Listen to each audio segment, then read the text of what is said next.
Bonjour à tous, j'espère que vous allez bien. Aujourd'hui on se retrouve pour l'épisode 111 de Over the Results consacré au Royal Rumble 2012. Voilà, petite spécificité dès cet épisode, je vous pose maintenant plusieurs questions, une dans la conclusion et une la réponse dans l'intro. Donc n'hésitez vraiment pas à me suivre sur mon compte Twitter, donc @jordan_deluca. De toute façon le lien est dans la description de la vidéo.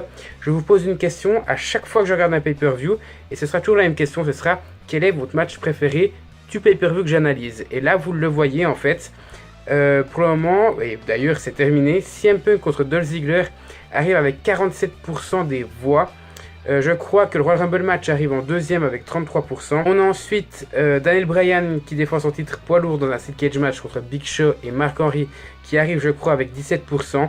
Et enfin Cena contre Kane avec 3%. Les deux autres matchs j'en parlerai parce qu'il y en a eu 6, n'étaient pas très importants. Je mettrai vraiment toujours les 4 plus grands matchs à mon sens dans ces sondages. Donc voilà, n'hésitez vraiment pas à me suivre sur Twitter pour pouvoir y répondre vous aussi. Et avant de commencer cette analyse, je vous rends attentif encore une fois que vous pouvez laisser un like si vous avez aimé le pay-per-view ou un dislike si vous ne l'aviez pas aimé. Voilà, premier match, Daniel Bryan bat le Big Show et Mark Henry dans un Steel Cage match pour conserver son titre poids lourd. Premier gros défaut, le match dure seulement 9 minutes. 9 minutes pour un Steel Cage match. Et d'ailleurs, je me demande si Mark Henry n'était pas encore blessé. Parce que ça se passe vraiment, le match se passe uniquement avec que le Big Show et Daniel Bryan. En fait, il faut savoir que avant ce match-là, et d'ailleurs ça faisait au moins 2 mois, que Mark Henry était dans la storyline pas apte à lutter. Et je sais pas si vous vous souvenez, mais avant que Daniel Bryan fasse son cash sur Big Show à TLC, il avait tenté de le faire sur Mark Henry à SmackDown. Et je me demande si à l'époque cette blessure n'était pas réelle. Et je pense justement que ça se voit dans ce match-là, que Mark Henry n'est pas encore au top, parce qu'il ne lutte quasiment pas. Et en fait, le match c'est Big Show qui démonte Daniel Bryan. Et de temps en temps, Mark Henry se relève, il se reprend un WMD dès la moitié du match, on ne le voit plus du tout jusqu'à la fin. Donc voilà, ça c'est un gros point négatif avec le temps. Maintenant, sinon le match, il n'est pas dégueulasse en soi, mais je pensais vraiment que la WWE allait plus jouer sur le côté Bryan est petit, donc il va tout le temps fuir et va laisser les deux géants se battre, malgré le fait que ce soit dans un Steel Cage match. Finalement, pas du tout. Daniel Bryan va réussir à s'échapper de la cage en fait lorsque Big Show et Bryan seront tout en haut de la cage. Bryan va tenter de basculer à plusieurs reprises, il va louper. Au bout d'un moment, il va réussir. Big Show va réussir à le rattraper par la barbe, mais va le lâcher. Donc Bryan va tomber sur le sol de l'autre côté de la cage et va donc conserver son titre poids lourd. C'est dommage, il y avait clairement mieux à faire. Je pense qu'ils ont fait comme ils pouvaient. 9 minutes, c'est quand même peu, hein, malgré le fait que ce soit 1 contre 1 et malgré le fait que ce soit un Bryan contre Big Show. Je pense qu'ils ont voulu préserver un certain selling, même si je ne le mets pas à 1 sur 1. Mais je pense qu'ils auraient pu mettre au moins 5 minutes de plus. Et c'est pour ça que j'ai mis la note de 6,5 sur 10. Deuxième match, Divas of Doom et les Bella Twins, donc Beth Phoenix, Natalya, Brie et Nikki Bella, battent Kelly Kelly, Eve Torres, Alexia Fox et Tamina Snuka dans un match totalement inutile. Donc dans un 8-woman tag team match. Encore une fois, le bon côté, c'est Beth Phoenix qui fait le tomber sur Kelly Kelly après avoir démonté l'épaule de Brie Bella en faisant le tag. Elle démonte l'épaule. On voit même Brie Bella, je crois que c'est Brie, hein. Je sais pas si c'est Brie ou Nikki, mais je crois que c'est Brie.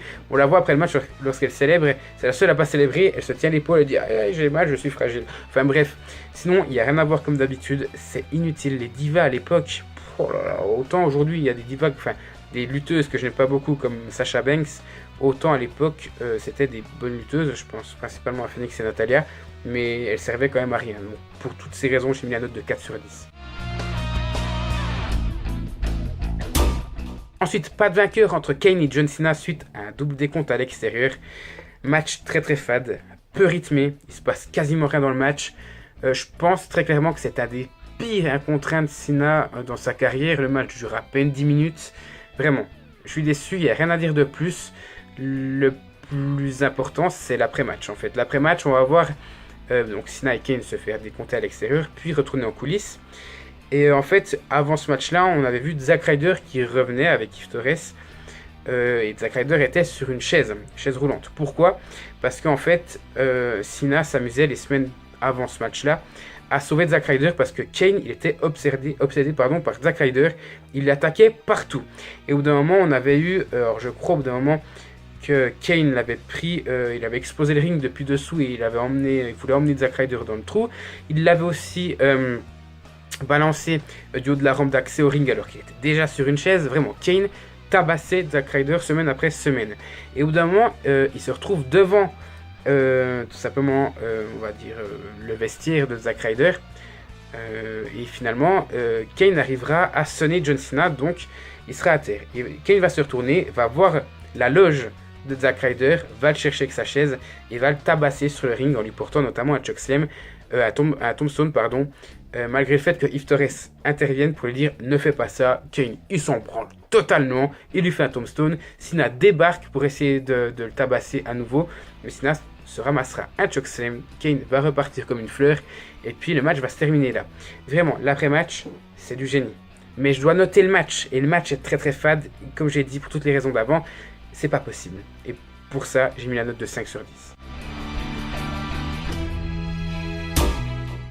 Quatrième match, Brodus Clay bat Drew McIntyre en 1 minute et 7 secondes. Squash match. Honteux. Non mais franchement, je comprends pas. Drew McIntyre perd contre un gars comme Brodus Clay, qui est juste ignoble sur un ring, hein. Le mec était surcoté et je dois dire, l'année 2012, elle est plutôt pas mal. Mais alors, l'utilisation, enfin les débuts de Brodus Clay et de Ryback, les squash matchs, en veux-tu, en voilà, c'était pas possible. Donc c'est honteux d'utiliser McIntyre comme ça. Heureusement aujourd'hui c'est plus le cas. D'ailleurs je ne sais pas, encore au moment où je trouve cette vidéo, si McIntyre aura eu le titre NXT à TakeOver, parce que pour moi c'est dans 2 jours. Mais non, vraiment, là c'est un squash match et j'ai marqué un notable. Je vous avais demandé sur Twitter, vous aviez été pratiquement 50-50 à me dire non Jordan tu mets 0 sur 0 et d'autres me disaient non Jordan tu mets 0 sur 10 parce que c'est honteux. Finalement, je vais en parler à la fin mais je peux pas le noter parce que sinon ça coule le pay-per-view et donc je mets 0 sur 0, un notable. Cinquième match, CM Punk bat Dolph Ziggler pour conserver son titre de la WWE où John Laurinaitis officiait comme, on va dire, second arbitre. Donc arbitre du match, il était là pour seconder l'arbitre principal du match. Et le match est très très bon, ça fait plaisir, c'est le premier bon match, on va dire, et qui ne déçoit pas de ce pay-per-view. Le dernier, le main event sera aussi le cas, mais ça fait plaisir parce que j'en doutais, ce pay-per-view était horrible jusqu'à maintenant. Sinon, j'ai marqué le fait que Laurinaitis soit là, ça donne quand même du peps, du rythme et du suspense au match. CM Punk d'ailleurs aurait pu gagner beaucoup plus tôt, car l'arbitre en fait principal était KE.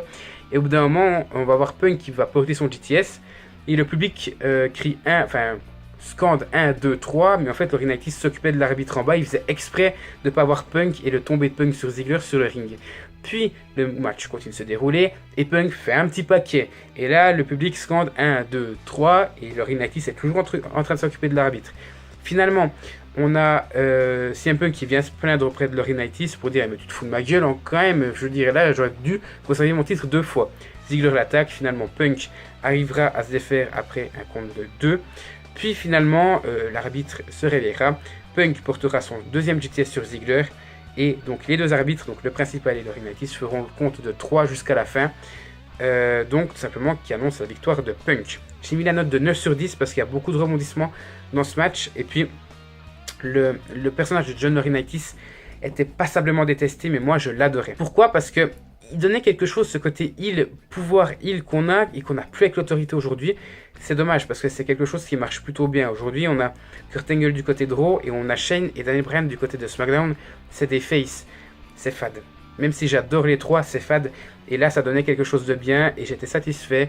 Et le fait que Laurinaitis aille comme du côté de Punk pour dire, tu vois, je fais mon rôle d'arbitre correctement, ben ça passe plutôt bien et j'ai bien aimé. Encore une fois, je le répète, ma note, j'ai mis 9 sur 10 parce que ça les mérite.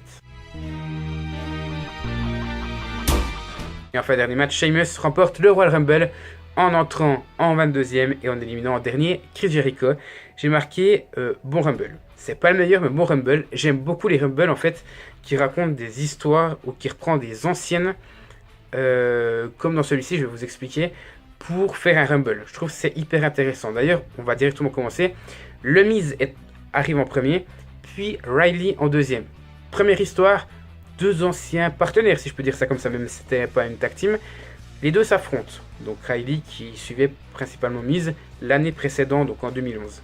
Finalement, Riley sera éliminé, puis qui intervient après? R-Truth.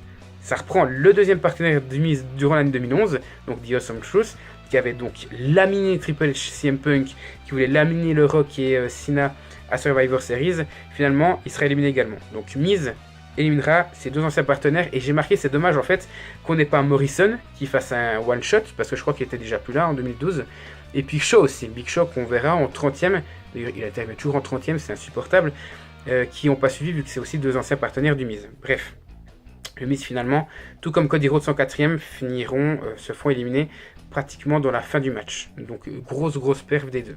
Sinon j'ai marqué au niveau des invités, on a Mick Foley, Jim Duggan et Road Dogg, donc Road Dogg, Jesse James qui interviennent, et j'ai marqué Foley qui a autant de partenaires sur le match que de personnalité, parce qu'il va s'allier à Gabriel, il va le trahir, il va s'allier à Ricardo Rodriguez, il va le trahir, puis il va s'attaquer à Santino Marella, et les deux se feront éliminer par Miz et Rhodes. Finalement j'ai marqué Jerry Lawler, Booker T et Michael Cole, qui sont les commentaires américains pour ce pay-per-view, sont dans le match, donc pas en même temps, mais à tour de rôle. Je crois que Cole interviendra en 20e, Booker T en 17 et puis Jerry Lawler en 13e, un truc comme ça.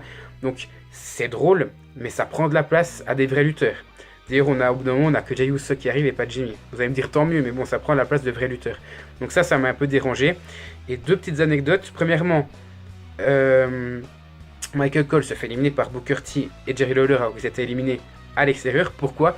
Parce qu'en 21, c'est Karma qui arrive. Et Karma fait peur à Cole, Cole qui passe par-dessus la troisième corde lui-même, et finalement c'est Lawler et Booker T qui le pousse en dehors du ring. Et autre truc, oui c'est bien de jouer les étonnés. Au début, Lawler qui arrive avec son thème, qui va sur le ring, Cole et Booker T qui font « What? Qu'est-ce que tu fais? Pourquoi tu vas sur le ring? T'as pas le droit. » Finalement, Booker T fait pareil, et Cole dit « Ouais, c'est bon, j'y suis. » Mais au moment où Booker T fait son entrée, au moment où il se lève, il enlève mais son haut en fait, pour sa tenue de catcheur. Le mec est en caleçon. À quel moment Cole il se dit ah, c'est vrai Booker T en fait, il commente en caleçon. Ouais. Ça me rappelle la fois où Mike Adamle avait été annoncé General Manager et il s'était déjà levé avant l'annonce. Enfin bref, c'est tous des trucs comme ça, c'est con, c'est inutile et c'est pas important. Mais c'est stupide, et là ça en fait carrément partie. Sinon j'ai marqué la prouesse de Kingston, donc qui va marcher sur les mains et ses pieds vont revenir sur les escaliers après que le Miz ait poussé ses pieds en dehors du ring. Incroyable encore une fois. L'entrée de Mahal, oui à l'époque Mahal, on ne le voyait pas remporter le Rumble, peut-être aujourd'hui toujours pas, mais aujourd'hui, toujours à mon époque, donc je tourne cette vidéo au mois d'août, il est toujours champion de la WWE. Et puis celle de Khali, les gens qui n'ont pas connu cette époque Mahal Khali en 2011-2012, peuvent pas savoir justement en ayant vu Battleground que Khali a aidé Mahal, mais à l'époque c'était une grosse rivalité entre les deux parce que les deux étaient, Mahal est censé être le cousin éloigné ou le beau-frère de Khali. C'était au niveau de la cohérence de la rivalité c'était pourri, mais c'était plutôt pas mal. Et sinon pour terminer j'ai marqué le Big Four est composé de Sheamus, Jericho, Orton et Big Show. Big Show se fera éliminer par Orton, Orton par Jericho, puis Jericho se fera éliminer par Sheamus. J'ai marqué l'affrontement final entre Jericho et Sheamus dure au moins 7 minutes. Je crois que c'est le plus long affrontement final d'un Royal Rumble. En tout cas, ça fait plaisir. Concernant la note de ce match-là, j'ai mis la note de 8 sur 10.